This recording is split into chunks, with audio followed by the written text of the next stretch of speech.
I saw the shark. It was in his, following his blood trail there, and the old saying goes, you know, you've got more chance of being struck by lightning than attacked by a shark, but I guess these things happen. Another shark attack, a surfer dragged under and bitten, recovering in hospital this morning after emergency surgery. Good morning, it's 6 a.m. Thursday, January 19. I'm Tim Webster. And I'm Natasha Exelby. Welcome to 10's Early News. Also making news this morning. On the rampage, riot police called in to regain control of a Victorian prison as inmates start fires and stage a rooftop protest. And in sport, Bernard Tomic has continued his impressive form at the Australian Open, knocking out America's Sam Querrey in 5 sets. And in finance, frightening forecast from a leading Australian economist. We could be in for a very rocky ride.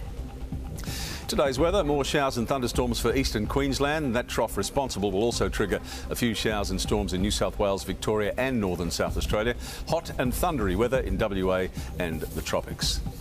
And first today, a surfer is lucky to be alive after being dragged under and bitten off a New South Wales beach. Lenny Folkard is recovering in hospital this morning after undergoing emergency surgery on his leg. It should have been a regular day surfing for the local 44-year-old Newcastle man. But his day at Redhead Beach took a dangerous turn after a shark bit him on the thigh. Glenn Folkard is a local tattoo parlour owner. He's known as Lenny to his mates. And when we just noticed a bit of a kerfuffle in the water, and we saw that Lenny was climbing back up onto his board, big stream of blood out behind him. Saw some blood and some bits of foam from his surfboard popping up, so it just took me a couple of seconds to realise what was actually going on.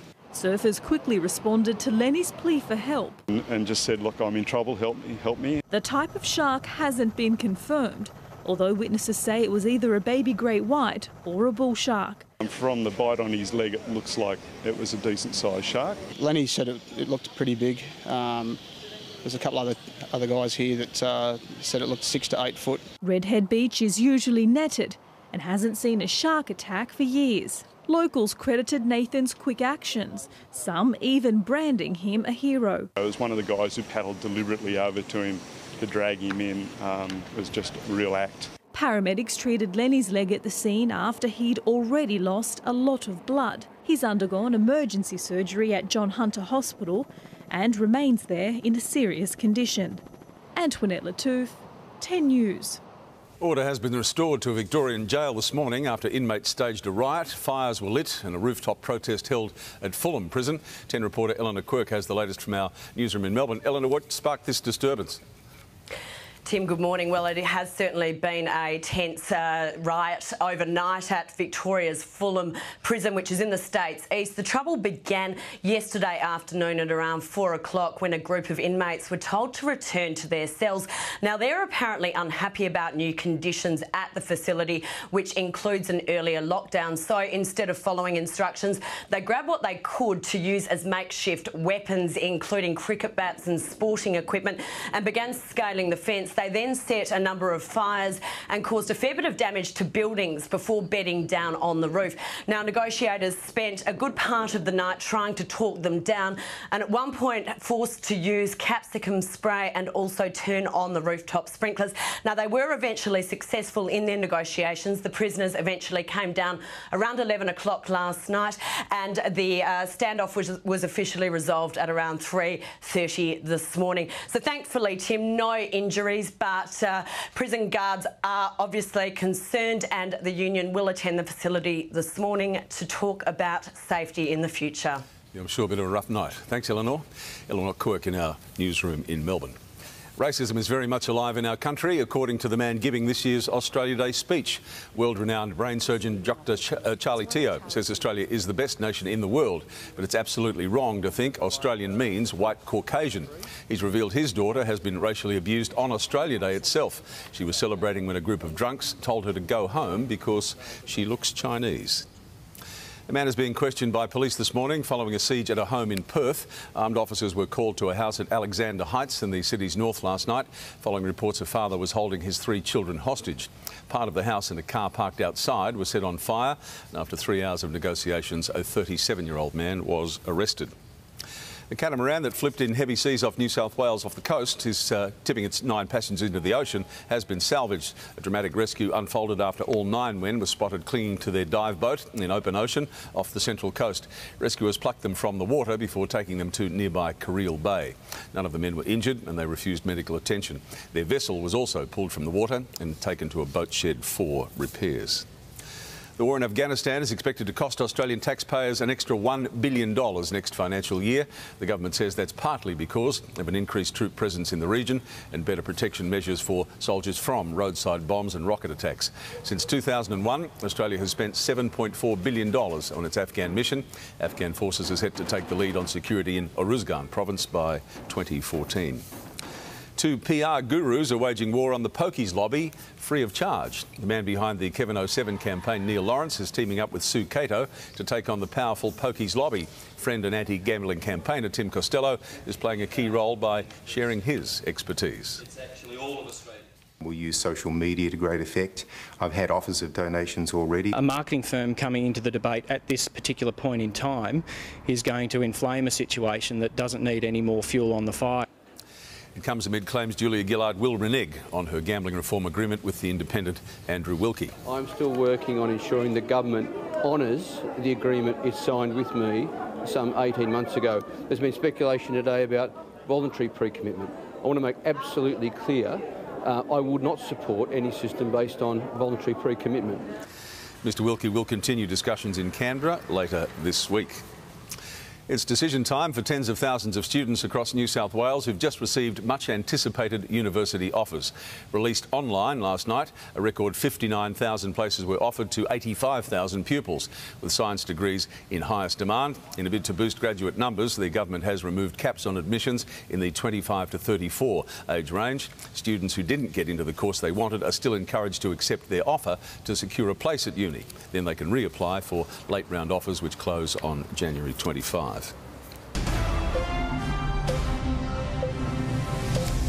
Bernard Tomic has continued his impressive form at the Australian Open, knocking out America's Sam Querrey in 4 sets. After dropping the first set, the teenager won the last 3 to progress to the 3rd round. In the other night's game, Casey Delacroix managed just 1 game against Victoria Azarenka. Feeling a little sluggish after Monday's 5-set thriller, Bernard Tomic struggled to get going. No problems for Sam Querrey. The first set done and won in around 25 minutes. Wow, well, he's on the way. But the teenager just needed some warming up, and in the second set he produced some of his best work. Oh wow, that is just so torn. Oh man. Against the momentum, Querrey made some magic of his own. What a shot, my goodness. Locked at a set apiece, the two were forced into a tiebreak in the 3rd, the Aussie coming out on top. The linesman absorbed the brunt of the American's big serve in the 4th, while Tomic ate away at Querrey's confidence, securing his place in the 3rd round. So he's done it again. After that first set, I was thinking to myself, please don't make it another 2 sets to love up. I don't want to play 5 sets. It wasn't such a good night for fellow Aussie Casey Delacroix, blitzed by Victoria Azarenka in 2 sets, although the home crowd did its best to put her off. Is it? Thank you! Jackie Reid, 10 News. The Perth Scorchers have secured top spot in the Big Bash League competition despite a dramatic 1-run defeat to the Sydney Sixers at the SCG. Sixers wicketkeeper Brad Haddon had a horror night, bowled for a duck, then dropped a catch, but there were no problems for teammate Mitchell Starc. He took 3 wickets. Straight away, what about that from Mitchell Starc? A beautiful in-swinger. And the Hobart Hurricanes will host a semi-final after a last ball wide by the Melbourne Renegade Shahid Afridi handed the Hurricanes a 1-run win. The Indian cricket team has touched down in Adelaide ahead of the 4th test. While under pressure batsman VVS Lakshman was in no mood to talk, Sachin Tendulkar proved as popular as ever with the gathered Indian contingent. Captain MS Dhoni will miss the test through suspension, so backup wicketkeeper Widraman Saha will play only his 2nd test. The Indians will be aiming to avoid that series whitewash when play starts next Tuesday. The Central Coast Mariners have moved 9 points clear of the top of the A-League ladder with a 1-0 win over the Melbourne Heart. It took until the 89th minute for the Mariners' Adam Kwasnik to find the net for the league leaders. Curls it across, and there's Kwasnik! The Mariners steal it at the death! And football can be such a cruel game! And after 4 straight A-League losses, Sydney FC have drawn 1-1 against Perth. Mark Bridge put the hosts in front before a late header from Adam Hughes ensured the points were shared. Natasha has the finance news, and as the song goes, there could be a bit of trouble ahead. And as the saying goes, it may well end in tears, Tim. If you thought the world economic crisis was bad already, get ready for a return to the ugliest of times. That dire warning comes from leading economist Chris Richardson from Deloitte Access Economics. He says Australia will suffer. It's the gloomiest forecast from the World Bank proved correct. Yesterday, it signalled a new downturn so severe it would eclipse the chaos caused by the collapse of Lehman Brothers in 2008.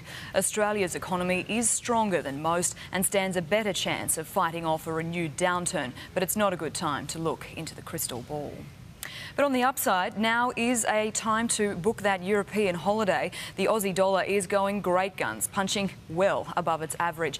Our little battler is pounding the pound. Already this week, it's hit a record against the British currency, and some economists think it can go even higher. It touched almost 68 pence on Tuesday, the best result since 1985. And that was the year we were listening to Crazy for You by Madonna on our Walkmans and watching the Live Aid concert on TV. Well, Tim was. I was too. To the figures in detail now. Despite the World Bank warning that US stocks are actually trading higher this morning, investors have been anticipating this kind of announcement for quite some time, so there was no real shock to the market. The Dow Jones is up just over 70 points and the Nasdaq is also ahead on the back of a technology rally. In Europe, the World Bank's warning was offset by those decent GDP figures coming out of China and the IMF's proposal to boost lending resources. The FTSE and the CAC only took minor hits and the DAX rose slightly. In Asia, it was another day of gains. The Nikkei up more than 80 points and Hong Kong's Hang Seng was not far behind. To commodities now, and there's been little change in the price of oil overnight, just over $100 a barrel. Gold is also fairly steady. To the currency crosses, and one Aussie dollar continues to buy 103 US cents and 81 euro cents. Our market closed in positive territory yesterday, just by the skin of its teeth though. The SPY is currently pointing to a positive start to the day.